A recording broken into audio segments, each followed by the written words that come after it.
Este áudio em livro é uma produção independente.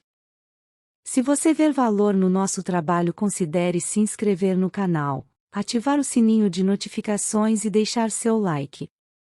Para uma melhor experiência, tenha o texto em mãos e coloque seus fones de ouvido. Procure amanhã mesmo o filho de meu amigo e combine com ele pagar 10% dos seus ganhos para esse investimento. Sim, vá amanhã mesmo. A oportunidade não espera por ninguém. Hoje está aqui, amanhã já não sabemos para onde se foi. Por isso, não perca tempo. Apesar dos conselhos de meu pai, hesitei. Tinham acabado de chegar à cidade, trazidas por mercadores vindo do leste, roupas tão refinadas que eu e minha boa esposa logo pensamos em comprar. Se tivesse de destinar 1/10 de todos os meus ganhos para o tal investimento, seria obrigado a privar-nos desse e de outros prazeres tão desejados. Demorei a tomar uma decisão, até que ficou tarde demais. Tempos depois acabei me arrependendo. O empreendimento revelou-se mais vantajoso do que qualquer um dos participantes podia prever. Essa é minha história, mostrando como permiti que a boa sorte escapasse. Nessa história vemos como a boa sorte costuma procurar o homem que acredita nas oportunidades, comentou um homem moreno do deserto. Para construir uma sólida posição é sempre necessário um começo. Esse começo podem ser algumas moedas de ouro ou de prata que um homem separa dos próprios ganhos para o seu primeiro investimento. Eu, por exemplo, sou proprietário de muitas cabeças de gado. Tudo começou, quando ainda não passava de um rapazinho, com a compra de um bezerro por uma moeda de prata. Sendo o início de minha riqueza, isso teve uma grande importância para mim. Dar o primeiro passo para construir uma sólida posição é uma boa sorte que pode acontecer a qualquer homem. O primeiro degrau, transformando os cidadãos que ganham por seus próprios esforços em homens que começam a ter lucros pelo bom emprego de seu dinheiro, é sempre importante. Alguns, afortunadamente, fazem isso quando jovens e deixam para trás, em termos de sucesso financeiro, aqueles que só o fizeram muito tarde ou aqueles que infelizmente, como o pai do mercador que acabamos de ouvir, nunca o fizeram. Tivesse nosso amigo, o mercador, seguido esse rumo em sua juventude, quando a oportunidade se lhe apresentou, hoje estaria acumulado de muitos bens do mundo. Se a boa sorte de nosso amigo o tecelão o incentivar a subir um degrau como esse por sua vez, ele não será mais que o começo de uma fortuna muito maior. Obrigado.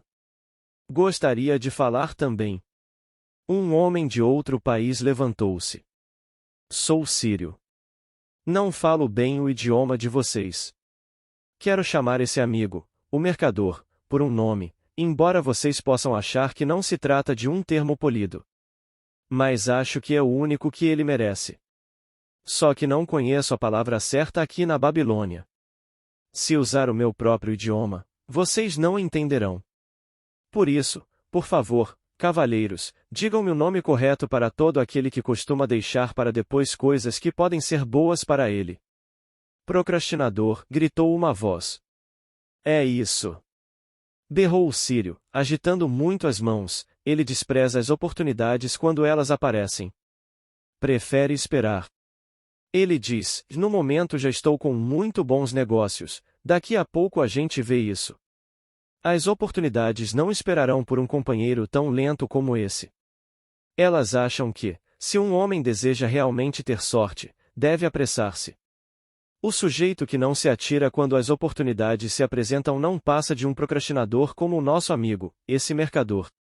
O mercador levantou-se, curvando-se logo em seguida, respeitosamente, em resposta ao riso geral. Tem toda a minha admiração, estrangeiro dentro de nossos portões, por não hesitar em falar a verdade. Ouçamos agora uma outra história sobre oportunidades, atalhou Arcad. Quem poderia falar agora? Eu, respondeu um homem de meia idade. Sou um comprador de animais, em geral camelôs e cavalos. Às vezes também compro ovelhas e cabras. A história que tenho para contar mostrará como a oportunidade veio até mim uma noite, quando menos a esperava. Foi talvez por isso que a deixei escapar. Confio a vocês, entretanto, o julgamento. retornando à cidade uma noite, depois de uma desencorajadora expedição de 10 dias em busca de camelôs, fiquei muito irritado por encontrar os portões da cidade fechados e trancados. Enquanto meus escravos armavam a tenda para o pernoite, que seria passado com pouca comida e sem água, aproximei-me de um fazendeiro idoso que, como nós mesmos, achava-se fora das muralhas. Honrado senhor, dirigiu-se ele a mim, por sua aparência, julgo estar falando com um comprador. Se eu estiver certo, muito me agradaria vender-lhe o mais excelente rebanho de ovelhas a um ótimo preço. Ai de mim, minha esposa encontra-se de cama, ardendo em febre. Preciso voltar o mais depressa possível. Compre minhas ovelhas, para que eu e meus escravos montemos em nossos camelôs e partamos imediatamente. Estava tão escuro que eu não podia ver o rebanho, mas pelos balidos imaginei que devia ser bastante grande. Havendo consumido inutilmente 10 dias à procura de camelôs, fiquei contente em fazer negócio com ele. Em sua ansiedade, o homem acabou fixando um preço bem interessante. Aceitei, sabendo que meus escravos podiam conduzir o rebanho através dos portões da cidade, pela manhã, e vendê-lo com um lucro substancioso. Fechado o negócio, ordenei aos escravos que trouxessem tochas a fim de contarmos o rebanho, que, segundo as declarações do fazendeiro, tinha 900 cabeças. Não vou sobrecarregá-los, meus amigos, com a narração de nossas dificuldades para contar esses animais cansados, mortos de fome e de sede. Isso se revelou uma tarefa impossível. Por isso, disse claramente ao fazendeiro que eu teria de esperar a luz do dia para conferir o rebanho e que só então lhe pagaria.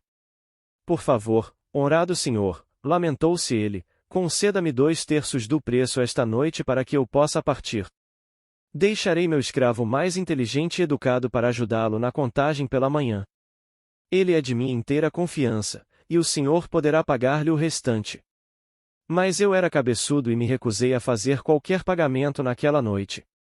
No outro dia, antes de despertar, os portões da cidade foram abertos, e 4 compradores saíram correndo à procura de rebanhos. Estavam ávidos e dispostos a pagar altos preços, porque a cidade achava-se ameaçada de sítio, e não havia comida suficiente. O velho fazendeiro conseguiu pelo rebanho 3 vezes o preço que tinha combinado comigo. Foi desse modo que permiti que a boa sorte escapasse. Essa é uma história extraordinária, comentou Arcad. Que lição podemos tirar dela? A lição de que devemos fechar imediatamente um negócio quando estamos convencidos de que ele vale a pena, declarou um venerável fabricante de celas. Se o negócio for bom, você precisa proteger-se tanto contra sua própria fraqueza quanto contra qualquer outro concorrente. Nós mortais somos mutáveis. Quero dizer, mais aptos a mudar de opinião quando estamos certos do que quando estamos errados. Nós somos realmente cabeçudos, estamos constantemente propensos a vacilar e deixar as oportunidades escaparem. Meu primeiro juízo é sempre o melhor. Mas sempre encontrei dificuldade para obrigar-me a prosseguir com um bom negócio. Por isso, como uma proteção contra minhas próprias fraquezas, faço imediatamente um depósito para garanti-lo. Isso me resguarda contra futuros remorsos por não ter aproveitado uma eventual boa sorte. Obrigado. Gostaria de falar novamente. O Círio estava de pé. Tais histórias são muito parecidas. As oportunidades fugindo pela mesma razão. Estão sempre ao alcance das mãos do procrastinador, trazendo-lhe bons planos. Ele sempre hesita, acha que deve esperar uma ocasião melhor, o tempo passando. Como pode ser bem-sucedido o homem que age assim? Sábias palavras, meu amigo, respondeu o comprador. A boa sorte dá as costas à procrastinação nessas 2 histórias. Mas isso não é incomum. O espírito de procrastinação está dentro de todos os homens. Queremos ser ricos, mas, sempre que as oportunidades aparecem diante de nós, esse espírito de procrastinação nos incita, com o nosso próprio consentimento, a adiar as coisas. Por dar ouvidos a ele, tornamo-nos nossos piores inimigos. Em minha juventude não identificava essa tendência dos homens com o vocábulo que tanto agradou a nosso amigo da Síria. Pensava, no início, que era o meu pobre juízo que me fazia perder negócios tão lucrativos.